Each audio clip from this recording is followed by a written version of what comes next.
자, 오늘 제가 오늘이 아니죠. 자, 여러분들 여기 한번 보세요. 제가 이 YC캠이라는 종목을 이날 진입을 했어요. 이날 지금 요날 진입을 했는데 이 십자가 표시 날 이게 딱 가운데로 안 되냐. 여튼 이날 진입을 했는데 이 종목은 제가 본절했어요. 본절. 자, 지금 보시게 되면 YC캠 이날 고가는 마이너스 4%고 저가는 마이너스 7%예요. 오늘도 고가는 2%고 저가는 마이너스 6%예요. 이게 종가로 진입을 하게 되면 여기서 진입을 하게 되면 절대 본절의 마무리를 할 수가 없어요. 그렇다고 해서 제가 추가 매수를 한 것도 아니에요. 자, 우리는 그 비중을 나눠서 접근을 할 때 제가 1차 매수, 2차 매수라는 표현을 하는데 비중을 나눠서 접근을 할 때 보는 관점을 두 종류가 있어요. 두 종류로 나눠서 생각을 하셔야 돼요. 첫 번째는 분할 매수예요. 분할 매수. 제가 예전에 한번 설명을 드렸지만 분할 매수는 이미 방향성을 어느 정도 정해놓고 상승할 거라고 정해놓고 계속 눌릴 때마다 접근하는 게 분할 매수예요. 분할 매수. 그런데 추가 매수라는 개념이 있어요. 추가 매수. 똑같이 나눠 사는 개념인데 추가 매수는 우리가 물렸을 때 평단가를 낮추기 위한 행위예요. 그때 생각하는 그 포커스는 이게 수익에 맞춰진 게 아니라 초점 자체가 본절 혹은 약수익에 맞춰져 있어요. 오늘 제가 이 YC캠이라는 종목은 추가 매수도 하지 않았어요. 그냥 진입 자체에서 매도를 했는데 약수익 본절로 했죠. 제가 진입한 구간이 어디냐면 15,250원이에요. 15,250원. 지금 보시게 되면 오늘 고가가 15,400원이에요. 지금 분봉상으로 이렇게 좀 보여드릴게요. 분봉상으로 보여드리면 오늘 겨우 평단가 찍었어요. 겨우 평단가 찍었어요. 여기 이 구간. 제가 이렇게 표현을 해드렸어요. 어제도 그랬고 어제 같은 경우에는 지금 진입 후에 자 여러분들 여기 잘 보셔야 돼요. 원래는 여기 진입 후에 이렇게 한 3% 구간에서 수익 마무리가 됩니다. 그래서 짧게 매도를 하겠다라고 말씀을 드렸어요. 제가 이 멤버십 방에는. 그래서 제가 목표로 하는 구간은 한 5% 구간이었어요. 시간에서 좀 짧게 마무리를 하려고. 왜 그러냐면 지금 일봉상의 패턴을 이렇게 보시게 되면 우리가 이 볼린저 밴드 상단을 넘어가는 이런 기준봉의 형태인 경우에는 피해야 되는 패턴이 뭐 두 가지가 있는데, 첫 번째는 이 앞에 이 음봉에 거래량이 터진 이 패턴이 있는지, 그리고 두 번째는 밑꼬리가 긴지, 이 두 가지를 보셔야 돼요. 그런데 어떻게 보면 뭐 밑꼬리는 그렇다고 하더라도 이 앞에 이 음봉의 형태를 보게 되면 이 종목 같은 경우에는 접근을 하면 안 돼요. 그럼에도 불구하고 지금 보시게 되면 이렇게 눌리는 이 구간에, 여기 이렇게 보여드릴게요. 이 눌리는 이 구간에 제가 진입을 하게 돼요.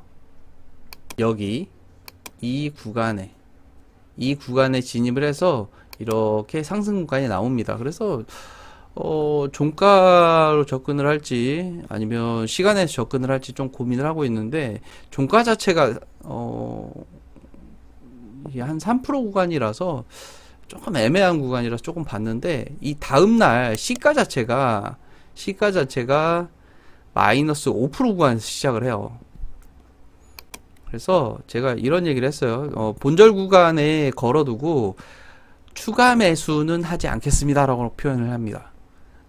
자, 추가 매수는 우리가 평단가를 낮춰서 본절 혹은 약수익으로 마무리를 하려고 접근하는 방식인데, 추가 매수도 하지 않겠다라고 말씀을 드렸어요.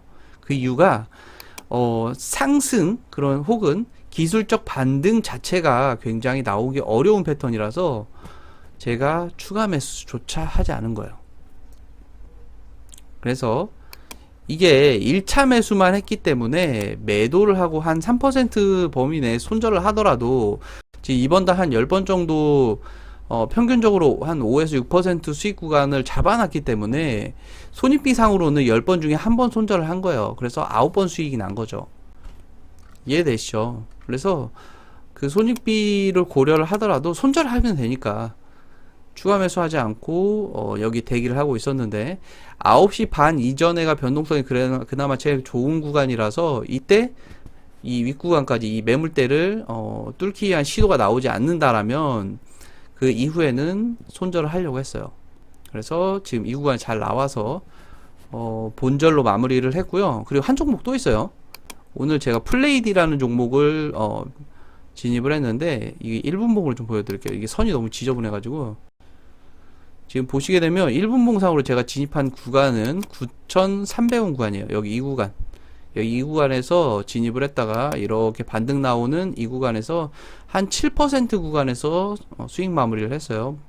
그리고 난 이후에 이렇게 쭉 빠져서 한 엄청나게 하락하고 오늘 뭐 시간에서 거의 10% 가까운 상승이 나오긴 했습니다만 이렇게 수익 마무리가 됐어요. 이렇게 짧은 구간, 뭐 짧은 구간도 아니에요. 한 7% 구간이기 때문에 바로 매도한 이유가 뭐냐면 여기서 이 전고점 구간에서 매물대가 쏟아져 나오는 패턴이 나왔고 호가 상태로, 그리고 일봉상으로 봤을 때는 이렇게 보여드릴게요. 이 기준봉의 전날에 음봉의 윗골이 달고 거래량이 터진 구간이 있기 때문에 지금 보시게 되면 플레이 D와 YC캠 패턴이 비슷해요. 그렇기 때문에 진입을 안 한 거예요. 물론 이 이후의 패턴이 두 종목이 같진 않을 거예요. 같지는 않을 거지만 이 통계상으로 봤을 때는 이렇게 오르지 못하고 내릴 확률이 일반적인 패턴보다 훨씬 더 높기 때문에 매도 구간을 좀 짧게 잡고 마무리를 한 거예요. 그래서 지금 이번 달에 한 열 몇 종목을 진입을 했는데 아직까지는 손절은 없어요. 사실 이 종목이 첫 번째 손절이 될 줄 알았는데 손절하지 않고 오늘 7% 수익 구간까지 마무리를 해서 지금 11종목, 12종목 정도를 마무리를 했네요. 그래서 내일 같은 경우에는 종가로 또 한번 또 진입을 해보도록 하고요. 이 YC캠 죄송합니다. 플레이디 같은 경우에는 진입 구간이 워낙 짧기 때문에 제가 이 실시간 진입하고 난 이후에 공지를 해드렸는데 이 호가 매물대를 좀 보셔야 되는데 아마 좀 보기가 어려웠을 거예요. 짧은 구간 바로 찍고 반등이 나왔기 때문에. 그래서 조금 이 구간의 호가와 이 고가 구간의 호가를 좀 보게 되면 굉장히 좋은 공부가 됐을 텐데 조금 아쉽긴 합니다만, 여러분들 그 호가 플레이라는 그 사이트에서 호가를 돌려보실 수 있다라면 이 3시 이후에 호가의 방향성을 보시게 되면 여러분들한테 굉장히 도움이 될 거예요. 그래서 이렇게 마무리를 하도록 하고요. 그리고 그 내일하고 모레까지 해가지고 멤버십은 마무리 하도록 하고요. 내일 모레쯤 해서 그 멤버십 공지를 좀 올려드리도록 할게요. 지금 오늘 매매한 종목들 전부 다 지금 보시게 되면 볼린저 밴드 상단을 뚫고 올라간 종목이기 때문에 접근을 한 거고, 패턴 자체가 그렇게 좋진 않기 때문에 굉장히 짧게 마무리를 한 겁니다. 그럼에도 불구하고 한 7% 정도 수익 구간으로 마무리가 됐어요. 그래서 이렇게 마무리가 됐고, 이게 사실 그래요. 우리가 좀 진입하고 매도하고, 이게 중요한 게 진입하는 건 둘째 치더라도 그 수익 구간에 매도할 수 있는 그 매도 타이밍을 잡는 게 굉장히 중요한데, 매도 타이밍은 뭐 패턴도 중요하고 이 거래량도 물론 중요합니다만, 이게 실질적인 짧은 구간의 매도는 그 호가의 상태가 굉장히 중요해요. 호가의 상태와 그 체결 강도의 콜라보레이션, 이 두 가지가 굉장히 중요합니다. 이 호가 매물대 이 윗구간에 이렇게 보시게 되면 매물대가 이렇게 쌓여 있는 경우도 있고 이렇게 별로 쌓여 있지 않은데 물량이 없어질 때마다 채워지면서 강도가 떨어지는 이런 패턴들은 이 구간에 매물대가 형성되어 있을 확률이 굉장히 높아요. 매도가 시작된 거죠. 큰 주체의 매도가 시작되다 보니까 이렇게 쭉 꺾여질 확률이 높아요. 그러면 이게 바로 한 번에 물량을 쭉쭉쭉쭉쭉 쏟아내면서 이렇게 떨어지냐? 그게 아니라 다시 한 번의 시도가 나올 거예요. 이게 적게는 한두 번, 많게는 계속해서 시도를 할 건데, 이 시도함에 있어서 이 매물대를 뚫지 못하게 되면 물량을 한 번에 또 쏟아냅니다. 이 구간이 굉장히 위험해요. 이 구간이 한 번에 쏟아내는 이 패턴, 이 매물대를 뚫기 위한 노력들이 본인의 뜻대로 되지 않는 경우에는 그 돌리고 있는 계좌의 대부분을 물량을, 그러니까 로그인되어 있는 거는 물량을 한 번에 쭉 쏟아내고 나머지는 돌려가면서 우리가 롤링하면서 이렇게 정리하는 경우가 굉장히 많아요. 그 주체들은. 그렇기 때문에 그런 패턴도 굉장히 조심하셔야 되고요. 이 호가를 제가 호가 플레이를 좀 보면서 좀 설명드리면 좋은데, 지금 호가 플레이를 이걸 어떻게 설명드려야 될지 제가 좀 고민입니다. 이게 호가가 굉장히 중요하기 때문에 우리가 장기적으로 접근하는 그런 패턴에, 그러니까 뭐 일봉을 보는 경우, 그리고 주봉을 보는 경우, 월봉을 보는 경우, 굉장히 장기적으로 시장 가치의 그 회사의 시장 가치를 판단을 하고 그 주가의 가격과 가치의 괴리가 있을 때 접근하는 방식이라면 호가가 크게 의미가 없을 수도 있어요. 그런데 그 가치와 가격의 괴리를 보고 접근하거나 이런 방식이 아니라 말 그대로 패턴과 거래량을 보고 진입 타점을 잡는 방식이라면 아주 단기적으로, 저 같은 경우에는 일봉을 보고 하긴 합니다만, 접근하자마자 이틀 안에 마무리가 되고 짧게는 당일날 한 10분 15분이면 마무리가 되잖아요. 이런 짧은 패턴에 우리가 흔히 얘기하는 단타, 이건 스캘핑은 아닙니다. 제가 스캘핑을 안 하는 이유가 제가 피지컬이 딸려가지고 이 매도가 좀 느려요. 여러분들 옛날 그 영상 보시게 되면 그 스캘핑 하는 영상이 있는데, 제가 예전처럼 스캘핑이 될 거라고 생각을 했는데 이게 생각보다 잘 안 되더라고요. 여튼 이 방식이 아니고서는 스캘핑이 아니면 저처럼 그 매우 단기적으로 들어감에 있어서 보는 그 관점이 조금씩 달라진다는 거예요.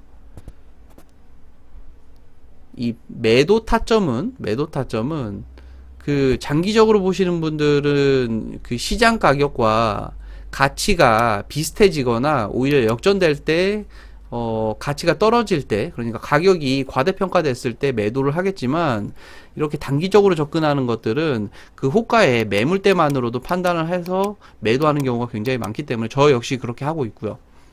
그렇기 때문에 그 매물대가 굉장히 중요해요. 그래서 그렇게 판단해서 매도를 하고 있고요. 이게 그 스캘핑 질문, 그 예전에 제가 하루에 1%씩 계속 꾸준히 2%씩, 그리고 많게는 한 10%까지 이렇게 꾸준히 수익을 내다 보니까 그 스캘핑에 대한 질문이 굉장히 많았는데, 사실 스캘핑은 제가 지금 하고 있지 않기 때문에 그 부분에, 제가 하고 있지 않은 부분에 대한 답변을 해드리기가, 실제 해보면 다를 수가 있잖아요. 그래서 이게 거짓말이 될 수 있기 때문에 답변을 조금 제가 조심스러운 거고요. 답변 자체가. 그 스캘핑은 제가 예전에는 단축키를 전부 진짜 다 써가면서 이렇게 스캘핑을 했었는데, 지금은 그게 사실 잘 안 돼요. 이게 그 예전에 쓰던 그 영문 그 단축키는 뭐 대부분 비슷하긴 합니다만 보는 창도 좀 달라졌고, 그리고 그 템포가 예전 템포랑은 조금 달라요. 예전보다 사실 조금 더 빨라졌습니다. 왜 그러냐면 이게 마치 그 스캘핑이 약간 직업적으로 하시는 분들이 좀 늘어나서 그런지, 이게 생각보다 그 스캘핑 타점 잡고 매도 타점 잡는 게 예전보다는 템포가 훨씬 빨라졌어요. 뭐 반 템포 뭐 이 정도가 아니라 한 두세 템포? 그러니까 예전 같은 경우에는 진입하게 되면 스캘핑은 추가 매수를 거의 안 해요. 저 같은 경우에는 추가 매수 하긴 하는데, 진입 자체는 한두 번에 마무리를 하고 바로 매도를 하기 때문에, 진입하고 우리가 스캘핑은 뭐 몇 호가 내에서 마무리한다 뭐 이런 식으로 하는데, 진입하면 전 최대한 이 보이는 10호가는 먹고 들어가요. 그 정도 강도를 되는 종목으로 위주로 좀 접근을 하는 편인데, 요새는 그런 종목임에도 불구하고 수수료 빼고 한두 호가 수익이면 그냥 매도를 하더라고요. 이게 손익비가 맞는지 모르겠는데 그렇게 하는 사람들이 많더라고요. 그래서 여튼 오늘 이렇게 마무리 하도록 하고요. 매도는 호가, 그리고 진입하는 구간은 제가 오늘 설명을 한번 드렸고, 그리고 매도는 이렇게 해서 7% 수익으로 마무리가 됐습니다. 오늘 저녁 맛있게 드시고요. 마무리 잘 하세요, 여러분들.